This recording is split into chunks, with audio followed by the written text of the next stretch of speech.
Okay. I'm going to mix some dry mushroom powder. The first thing is I use the blender, and the blender I use is Blendtex.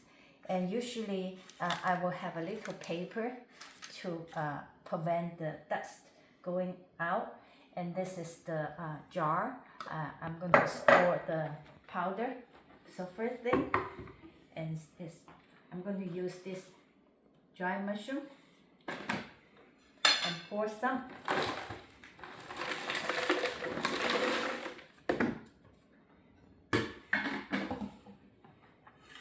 And put the paper on and the lid. And I'm going to just use the low power.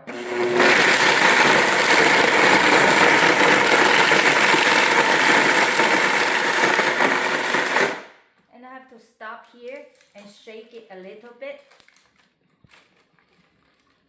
And then I'm going to use the medium power.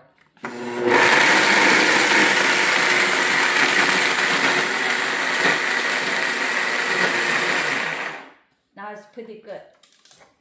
So I just shake it. Because there's a very dusty in the box right now. I just wait for a couple seconds and then you open it. See, it's a little powder, but so, and then we just pour the powder into the jar.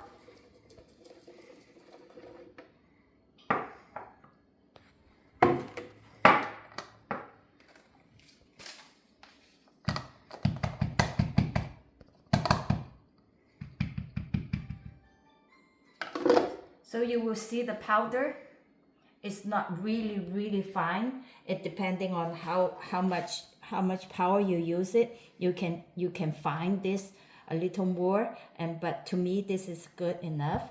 And we just keep this in the jar for any seasoning that you want to use it, and can keep it for a long time.